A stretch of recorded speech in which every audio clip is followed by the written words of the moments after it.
नमस्कार दोस्तों, स्वागत करती हूँ आपका आपके अपने चैनल हंग्री स्पिरिट्स में। हंग्री स्पिरिट देख रहे सारे दर्शकों का मैं अंजू शर्मा दिल से स्वागत करती हूँ।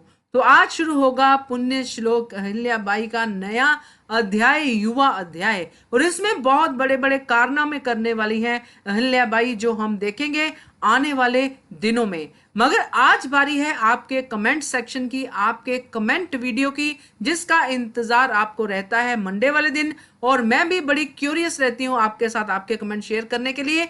और शुरू करने से पहले वो गुजारिश जो मैं रोज करती हूँ वही करूंगी कि पहले हमारा चैनल जिन्होंने अभी तक सब्सक्राइब नहीं किया है कृपया कर लीजिए। साथ में दोस्तों बेल आइकन दबाइएगा ताकि आपको हमारे वीडियोस के नोटिफिकेशन मिलते रहें। धन्यवाद। चलिए शुरू करते हैं कमेंट सेक्शन, आपके कमेंट्स और मेरी उस पे थोड़ी सी बातचीत। चलिए पहला कमेंट पढ़ते हैं प्रतिमा का। प्रतिमा जी लिखती है, सूरज की नई किरण प्रगति का द्वार जरूर खोल देगी। जी हाँ दोस्तों, ये है सीरियल की सबसे बड़ी उम्मीद जो दर्शकों को भी है, और दर्शकों ने हिस्ट्री पढ़ी है तो उनको पता भी है कि अब जाके जो प्रोग्रेस है जो समाज में होने वाली है वो अहिल्या लेके आएगी, क्योंकि उन्होंने सूरज के सामने जो है अपना वचन लिया है कि मैं एक नया सूरज जो है उगाऊंगी। बहुत बढ़िया और प्यारा कमेंट है आपका प्रतिमा जी। अगला कमेंट है दोस्तों यामी जी का। यामी कदम लिखती हैं, मल्हार राव होलकर की सहायता से मालवा को मिलेगी एक योग्य और अच्छी रानी देवी अहिल्या के रूप में, और अहिल्या ने सूर्यदेव को दिया वचन भी जरूर पूरा होगा, जो मालवा की भलाई के काम करेगी और लड़कियों को भी अधिकार मिलेगा। पढ़ाई के अधिकार और बाकी जो अधिकार लड़कियों को मिलना चाहिए वो भी, क्योंकि अहिल्या अब बड़ी हो रही है। तो यामी कदम जी ने बहुत प्यारा कमेंट लिखा है और लंबा है। उसका जो मेन उनका कहने का मतलब ये है दोस्तों कि अब जो अहिल्या बन के आएगी बड़ी, जो उसके प्रतिज्ञा भी ली है, उन्होंने वचन भी दिया है कि अभी मैं छोटी हूं, अब मैं नहीं समझ पा रही हूँ चीजें जो बाकी लोग बोल रहे हैं, जो मेरी आई बोल रही है यानी कि गौतमा बोल रही है कि अभी टाइम नहीं है उन बातों का। तो उसने ये सोचा है कि मैं बड़े होके इन सब बातों के ऊपर जरूर काम करूंगी, मैं समाज की भलाई जरूर करूंगी। तो यही यामी कदम जी भी कहना चाहते कि जो मल्हार राव ने नींव रखी है अहिल्या की, जो उन्होंने उनको चुना है जिस काम के लिए, और उन्हीं की सहायता से, उन्हीं की देखरेख में, उन्हीं से सीख के अहिल्या जो है जरूर कामयाब होगी। तो बहुत प्यारा आपका कमेंट है और मजा आया पढ़ के, और बहुत अच्छा आप लिखती भी हैं और बोलती भी हैं। थैंक यू सो मच यामी। अगला कमेंट है के बी का। ये लिखते हैं, कभी आएगी अहिल्या और खंडेराव। तो आज से आप अहिल्या और खंडेराव को देखना शुरू कर देंगे। खंडेराव की एंट्री थोड़ी सी लेट है, बट अहिल्या की एंट्री आज हो जाएगी, युवा अहिल्या की। तो देखिए आप, बाकी आपका कमेंट में आपकी जो प्यार है उन दोनों कैरेक्टर्स के लिए वो दिख रहा है। Thank you so much. आगे कमेंट पढ़ेंगे रामनाथ जी का। ये लिखते हैं, dear Krish and Aditi, you will be missed so much by us. By your amazing performance, you have already become stars. In fact, your part of the episode can be termed as part 1.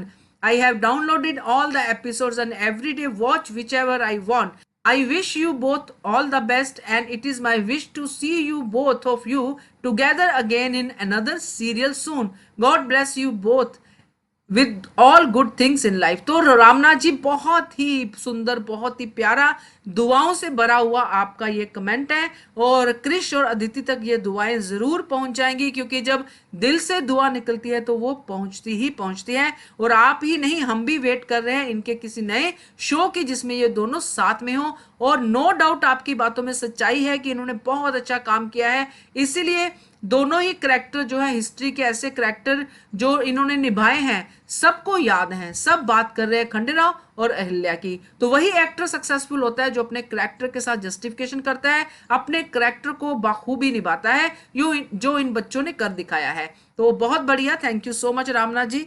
अगला comment पढ़ते हैं। अगला है प्रत्युषा का। ये लिखती हैं, Gautama by और अहिल्या दोनों ही अपनी जगह में बिल्कुल ठीक हैं। गौतमा सही समय का इंतजार कर रही है जब सब कुछ बदला जा सकता है, और अहिल्या अपनी कोशिश जारी रखना चाहती थी, बस इसमें कोई भी गलत नहीं है। बिल्कुल आपने सही बात पकड़ी है प्रत्युषा जी कि कोई भी गलत नहीं है, मगर जो डर समाज का है ना, वो थोड़ा सा गौतमा की जो बातों से झलका, जो एक रानी को फर्म होना चाहिए, एक रानी को कॉन्फिडेंस होना चाहिए कि अगर मैं वाकई समाज की भलाई करना चाहती हूँ तो जो अहिल्या कह रही है उसको मैं समझूं तो कम से कम जरूर। तो वो चीज है। बाकी आपकी बात से मैं सहमत हूं कि दोनों अभी के लिए अपनी अपनी जगह पे सही है। एक चाहती है कि अभी इतनी जल्दी बदलाव ना आए, धीरे धीरे आए। दूसरी अभी बच्ची है, उसको अभी ये चीजें समझ में नहीं आ रही है, इसलिए उसको जो सही लगता है वो बोलती है और करती है। तो थैंक यू सो मच आपके कमेंट के लिए। अगला कमेंट है विजय सिंह का। ये लिखते हैं, मुझे भी जमुना ही महारानी लगती क्योंकि इसके बारे में कोई कुछ नहीं बोलता। हाँ, ये इनका कहना सही है। मैंने तो बहुत बार बोला है विजय जी, ये मुझे इतनी बात खटकती है कि उसकी इतनी हिम्मत होती कैसे है। जमुना रानियों के सामने थाल फेंक देती है, ये सब हरकतें करती है, तो उसकी हिम्मत होती कैसे है। तो बिल्कुल ये कहीं ना कहीं लिबर्टी है जो ली गई है कि इतना उसको दिखाया गया है। बट कोई बात नहीं है, सीरियल है, सीरियल में ये सब साथ साथ चलता है। बाकी हम लोग हैं, अपनी आवाज कहने का हमें पूरा अधिकार है। चलिए, थैंक यू सो मच आपके कमेंट के लिए। अगला कमेंट है मानवी ढीमरी का।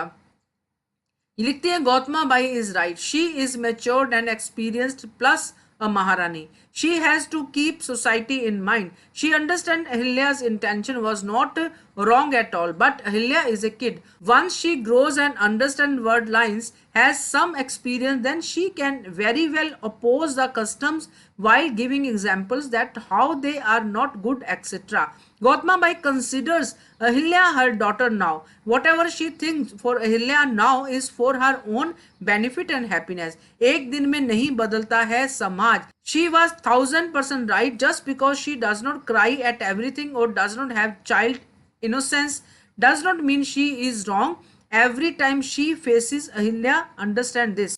आपके काफी हद तक कमेंट के साथ मैं सहमत हूं, मगर एक बात से मैं मानवी जी सहमत नहीं हूं। वो बात ये है कि यस, महारानी है वो गौतमा बाई, और अगर वो वेट कर रही है कि अहिल्या बड़ी हो, अहिल्या महारानी बने और वो समाज को तब बदले, तो ये बात तो उन पे भी लागू होती है। अगर वो अहिल्या की बातें समझती हैं कि ये बातें समाज भलाई के लिए हैं, तो महारानी है तो वो भी तो शुरुआत कर सकती हैं अगर उनको वाकई में अहिल्या की बातें सही लगती हैं।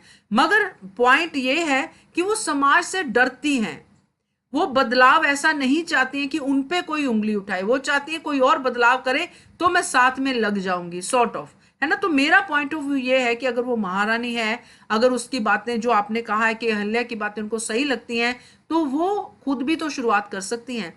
बट कहानी तो वही है कि जो शुरुआत करता है उसी को सब झेलना पड़ता है, उसी से वो सब डरते हैं, उसी बदनामी से सब डरते हैं जिससे अहिल्या बाई होलकर नहीं डरी। उसने उसी बदनामी को, उसी समाज भलाई को अपना समझा कि मुझे कोई कुछ भी कहे, मगर मुझे पता है कि ये राइट डायरेक्शन है, इसमें चल के समाज की भलाई होनी है। इसलिए जब वो रानी बनी, जब वो बड़ी हुई, तब उन्होंने ये सारे काम किए। तो ये मेरा पॉइंट ऑफ व्यू है कि अगर गौतमा रानी है, अगर उनको उनका पॉइंट समझ में आता है अहिल्या का, तो वो भी इसकी शुरुआत कर सकती थी। और डेफिनेटली आपकी बात सही है कि एक दिन में समाज नहीं बदलता है, मगर शुरुआत तो कहीं से करनी ही पड़ेगी। नहीं तो हर कोई ये सोचेगा कि एक दिन में समाज नहीं बदलता है, तो वो कल की वेट करेंगे, तो वो कल कभी आता नहीं है। शुरुआत करनी ही पड़ेगी और नाउ इज द टाइम का फंडा अपनाना पड़ेगा। तो ये मेरा कहना है मानवी जी। थैंक यू सो मच आपके कमेंट के लिए। आगे बढ़ते हैं। आगे कमेंट है मिताली परमार का। ये लिखती हैं, कुछ भूली नहीं गौतमा, शी इज राइट कि अभी सही समय नहीं है अपोज करने का। समाज बदलने में टाइम लगता है और उसके लिए पहले लोगों को एजुकेशन लेना पड़ेगा, तभी तो सोच बदलेगी। मिताली जी, आपका कमेंट काफी हद तक मिलता है पहले मानवी जी के कमेंट से, तो बट आपकी जो आखिरी लाइन है उसके ऊपर जरूर मैं बात करना चाहूंगी, क्योंकि बाकी बातें मैंने कर ली हैं। तो आपने कहा है कि और इसके लिए पहले लोगों को एजुकेशन लेना तभी पड़ेगा, तभी तो सोच बदलेगी। मगर गौतमा को तो लोगों के एजुकेशन लेने से भी प्रॉब्लम है, उनको तो लड़कियों के एजुकेशन से भी प्रॉब्लम है। आपने कहा है कि एजुकेशन लेना पड़ेगा, उसने तो रेनू को और उसकी सहेली को एजुकेशन लेने से भी मना कर दिया कि तुमको अधिकार दिया है, तुम पढ़ो, बाकियों को मत पढ़ाओ। तो अगर गौतमा यहाँ पे भी रिस्ट्रिक्शन लगाती है तो गौतमा सही नहीं हो सकती है, गौतमा डरपोक हो सकती है। तो मुझे ये लगता है, बाकी आप समझदार हैं। आगे बढ़ते हैं। थैंक यू सो मच आपके कमेंट के लिए। कृष्णा शर्मा जी का कमेंट पढ़ते हैं। ये लिखते हैं, नमस्कार अंजू जी, द्वारिका बाई साहब का जो करैक्टर है वो ना ही टोटली नेगेटिव और ना ही टोटली पॉजिटिव। द्वारिका बाई भी अपनी जगह सही ही है, क्योंकि अगर द्वारिका बाई साहब को बेटी ना होकर बेटा होता तो वो ही मल्हार सरकार का उत्तराधिकारी होता, खंडेराव नहीं। द्वारका बाई साहब को तो बेटी को जन्म देने की सजा मिल रही है। द्वारका बाई साहब मल्हार सरकार की पहली पत्नी नहीं है, इसलिए पटरानी नहीं बन सकी। संतान गौतमा बाई साहब से पहले हुई, लेकिन बेटी होने की वजह से राजमाता भी नहीं बन सकी, इसलिए कहीं ना कहीं द्वारका बाई साहब के साथ भी अन्याय हुआ है। तो अगर मैं आपके कमेंट को टोटली समझूं तो आपका कहना यह है कि द्वारिका को उनके अधिकार नहीं मिले हैं। तो मैं आपसे पूरी तरह कृष्णा जी सहमत नहीं हूं। मेरा कहने का यही मतलब है कि द्वारिका ने जिस तरह की चीजें की हैं अपना अधिकार पाने के लिए, अपनी बातों को लेके, वो चीजें सही नहीं है। आपका कहना है कि उनको पहले बेटी की जगह बेटा होता तो जो है चीजें बदलती, मगर इस समय की बात नहीं है, उस समय की बात है। उस समय बेटों को ज्यादा तवज्जो दी जाती थी, ज्यादा उनके ऊपर भरोसा किया जाता था, उन्हीं को समझा जाता था कि ये वंश आगे लेके जाएंगे। ये लड़ाई तो तब से चल रही है ना। उस समय पे जब मल्हार राव होलकर ने अहिल्या को चुना था, उनमें उनको वही दिखा था कि ये समाज भलाई के लिए करेगी काम, और उसने वो शुरू किया अहिल्या ने करना। जबकि द्वारिका का जो कहना है, द्वारिका का आपने कहा है कि वो मल्हार राव की पहली पत्नी नहीं थी और बेटी होगी तो उसमें उनकी क्या गलती है, मगर गलती नहीं है, बेटी को भी उतना ही प्यार मिल रहा है। अगर द्वारका भाई साहब को राजमाता बनने का इतना ज्यादा वो है, तो वो सही चीज को बोल दे मल्हार राव सरकार के सामने, वो कहे, उनको बताए ये जो चीजें वो कर रही हैं वो सही नहीं है। तो मैं तो उनको सही नहीं मानती हूँ। जो आपने कहा है नेगेटिव पॉजिटिव जो आप कह रहे हो वो सभी में होता है, बट अपनी जो पॉजिटिविटी है उसको आप ही दिखा सकते हो, अपनी नेगेटिविटी को भी आप ही दिखा सकते हो, वो आपकी चॉइस है। तो अभी फिलहाल जो हम देख रहे हैं उसमें द्वारिका सिर्फ और सिर्फ अपनी नेगेटिव बातें दिखा रही है, मगर पहले वो पॉजिटिव बातें दिखाती थी। जब हमने देखा था कि धनाजी सरकार को कैसे वो मना कर देती थी कि ऐसा कोई भी काम नहीं करना है जो मेरे परिवार को नुकसान करे, मगर अभी तो वो खुद ही अपने परिवार को रुला रही है, अभी तो वो खुद ही अपने परिवार के बेटे को दूर कर रही है। तो ये सही नहीं है। क्या कहते हो आप Krishna ji? Thank you so much आपके कमेंट के लिए। आगे बढ़ते हैं। आगे अनिल मुंगा जी लिखते हैं, मुझे तो ना मल्हार ना गौतमा में सरदार और रानी होने के गुण नजर आए, दोनों के फैसले बिना दूसरे की सुनवाई के होते हैं। खंडे और अहिल्या से पूछा ही नहीं गया कि रेनू वहां पे कैसे आई। तो अनिल जी आपका कमेंट आधा सही है आधा गलत है मेरे हिसाब से, क्योंकि मल्हार राव और गौतमा जो हैं वो हैं तो शासक और रानी तो हैं ही, बट कुछ चीजों में वो वैसे वाली चीजें नहीं कर पाते हैं जो राजा और रानी को करनी चाहिए, इसलिए उनके पूरी चीजों को हम डिनाई नहीं कर सकते कि वो इस काबिल हैं ही नहीं। डेफिनेटली उन्होंने बहुत अच्छे काम भी किए हैं। सबसे पहले अच्छा काम तो उस बच्ची की जो है ग्रोथ को आगे करना, जिस बच्ची में उनको पोटेंशियल दिखा है, उनको दिखा कि अहिल्या समाज भलाई के लिए बहुत कुछ कर सकती है। गौतमा ने शुरू में खंडेराव के प्यार में थोड़ा अपोज किया, मगर अब वो भी अहिल्या के विचारों से सहमत है कि अहिल्या के दिल में दया है। तो ये दोनों हैं, मगर जो बात आपकी दूसरा जो मैंने कहा आधा सही आधा सहमत नहीं हूं, जो सहमत वाला पार्ट है वो ये है कि उन्होंने उसकी बात पूरी नहीं सुनी, खंडेराव की बात पूरी नहीं सुनी। उनको सुनना चाहिए था अपने बच्चों की बात को भी कि उन्होंने ये चीजें की तो की क्यों। तो ये आपकी बात सही है। तो thank you so much Anil ji.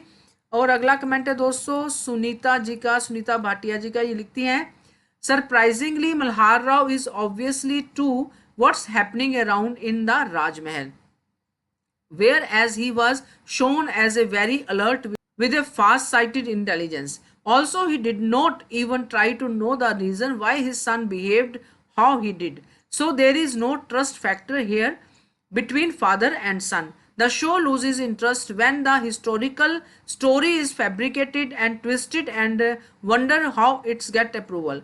This show has become similar to Sasbahu dramas rather than a historical reference, lost interest now.